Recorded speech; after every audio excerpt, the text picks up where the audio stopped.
ನಾಗಮಂಗಲದಲ್ಲಿ ಬಹಳ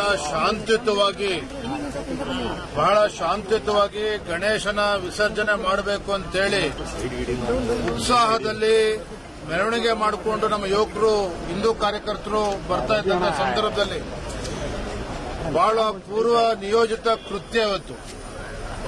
ಏನು ದೇಶದ್ರೋಹಿಗಳಿದ್ದಾರೆ ಇವತ್ತು ಹಿಂದೂ ಕಾರ್ಯಕರ್ತರ ಮೇಲೆ ಹಲ್ಲೆ ಮಾಡಿರ್ತಕ್ಕಂಥದ್ದು, ಪೆಟ್ರೋಲ್ ಬಾಂಬ್ಗಳನ್ನು ಎಸೆದಿರ್ತಕ್ಕಂಥದ್ದು, ತಲ್ವಾರ್ಗಳನ್ನು ತೆಗೆದುಕೊಂಡು ಬೀದಿಲೇ ಬಂದು ಇವತ್ತು ಹಿಂದೂ ಕಾರ್ಯಕರ್ತರ ಮೇಲೆ ಹಲ್ಲೆ ಮಾಡತಕ್ಕಂಥ ಪ್ರಯತ್ನ ಎಲ್ಲ ಇವತ್ತು ಸುಜುಕಿ ಶೋರೂಮ್ ಇರಬಹುದು, ಅದೇ ರೀತಿ ಬಟ್ಟೆ ಅಂಗಡಿ ಸುಟ್ಟಿರ್ತಕ್ಕಂಥದ್ದು ಬಹುಶಃ ಬಹಳ ಪೂರ್ವ ನಿಯೋಜಿತ, ಎಲ್ಲ ಎವ್ರಿಥಿಂಗ್ ವಾಸ್ ಪ್ರೀ ಪ್ಲಾನ್ಡ್.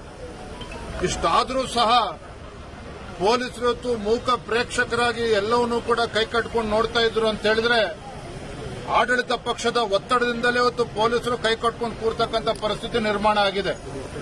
ಹಿಂದೆನೂ ಕೂಡ ಕೆರಗೋಡ್ನಲ್ಲಿ ಭಾರತ ಹಿಂದೂ ಧ್ವಜವನ್ನು ಇಳಿಸ್ತಕ್ಕಂಥ ಕೆಲಸನೂ ಕೂಡ ಮಾಡಿದ್ರು, ಹನುಮ ಧ್ವಜವನ್ನು ಇಳಿಸ್ತಕ್ಕಂಥ ಕೆಲಸವನ್ನ ಮಾಡಿದ್ರು.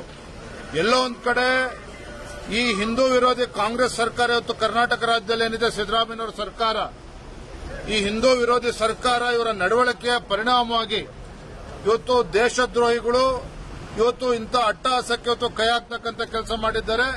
ಇವತ್ತು ಹಿಂದೂ ಬಟ್ಟೆ ಅಂಗಡಿಗಳು ಆಸ್ತಿ ಪಾಸ್ತಿಗಳು ನಷ್ಟ ಉಂಟು ಮಾಡತಕ್ಕಂಥ ಕೆಲಸವನ್ನ ಈ ದೇಶದ್ರೋಹಿಗಳು ಮಾಡಿರ್ತಕ್ಕಂಥದ್ದು. ಯಾವ ಮಂಡ್ಯ ಜಿಲ್ಲೆ ರೈತರ ಹೋರಾಟಕ್ಕೆ ಇಡೀ ದೇಶಾದ್ಯಂತ ಹೆಸರುವಾಸಿಯಾಗಿದ್ದಂತ ಮಂಡ್ಯ ಜಿಲ್ಲೆ ಇವತ್ತು ಕೋಮು ಗಲಭೆಗಳಿಗೆ ಇವತ್ತು ದೇಶಾದ್ಯಂತ ಚರ್ಚೆ ಆಗ್ತಾ ಇರ್ತಕ್ಕಂಥದ್ದು ದುರಾದೃಷ್ಟ. ಎಲ್ಲೋ ಒಂದ್ ಕಡೆ ಆಡಳಿತ ಪಕ್ಷ ಕಾಂಗ್ರೆಸ್ ಪಕ್ಷದ ಕುಮ್ಮಕ್ಕಿನಿಂದ ಈ ರೀತಿ ಚಟುವಟಿಕೆಗಳು ಜಾಸ್ತಿ ಆಗ್ತಾ ಇದೆ. ದೇಶದ್ರೋಹಿಗಳು ಅಟ್ಟಹಾಸದಿಂದ ಮೆರೀತಾ ಇದ್ದಾರೆ. ನಾನಿವತ್ತು ಆಗ್ರಹವನ್ನು ಮಾಡ್ತೇನೆ, ಈ ರಾಜ್ಯದ ಮುಖ್ಯಮಂತ್ರಿಗಳು, ಗೃಹ ಸಚಿವರು ಇವತ್ತೇನಿವತ್ತು ಆಸ್ತಿ ಪಾಸ್ತಿ ನಷ್ಟ ಆಗಿದೆ, ಸಂಪೂರ್ಣವಾಗಿ ಏನು ನಷ್ಟ ಆಗಿದೆ ಸಂಪೂರ್ಣವಾಗಿರ್ತಕ್ಕಂಥ ವೆಚ್ಚವನ್ನು ಭರಿಸಬೇಕು, ಪರಿಹಾರವನ್ನ ನೀಡಬೇಕು. ಇಲ್ಲ ಅಂತ ಹೇಳಿದ್ರೆ ಇವತ್ತೇನು ಲಾಂಗು ಮಚ್ಚಿಡ್ಕೊಂಡ್ರೆ ರಸ್ತೆಯಲ್ಲಿ ಬಂದಿದ್ದಾರೆ, ನಿಮ್ಮನೆಗೂ ಕೂಡ ನುಗ್ತಾರೆ. ಕಾಂಗ್ರೆಸ್ ಶಾಸಕರೇನಿದ್ದಾರೆ, ಮಂತ್ರಿಗಳೇನಿದ್ದಾರೆ, ನಿಮ್ಮನೆಗಳು ಕೂಡ ನುಗ್ತಕ್ಕಂಥ ದಿನಗಳು ದೂರ ಉಳ್ಕೊಂಡಿಲ್ಲ. ಇದೆಲ್ಲ ನಿಮ್ಮ 420 ರಾಜಕಾರಣವನ್ನು ಬಿಟ್ಟು ಇವತ್ತು ಹಿಂದೂ ಕಾರ್ಯಕರ್ತರಿಗೆ ಏನು ಅನ್ಯಾಯ ಆಗಿದೆ, ಅವ್ರ ಮೇಲೆ ದಬ್ಬಾಳಿಕೆ ಮಾಡತಕ್ಕಂಥ ಕೆಲಸ ಏನು ದೇಶದ್ರೋಹಿಗಳು ಮಾಡಿದ್ದಾರೆ, ಆ ದೇಶದ್ರೋಹಿಗಳು ಮಟ್ಟ ಹಾಕ್ತಕ್ಕಂಥ ಕೆಲಸವನ್ನ ಮಾಡಬೇಕು. ಏನಿವತ್ತು ಹಿಂದೂಗಳನ್ನ ಇವತ್ತು ಅವ್ರನ್ನೂ ಕೂಡ ಅರೆಸ್ಟ್ ಮಾಡತಕ್ಕಂಥ ಕೆಲಸ ಮಾಡಿ ತತ್ಕ್ಷಣ ಅವ್ರನ್ನು ಕೂಡ ಬಿಡುಗಡೆ ಮಾಡಬೇಕು.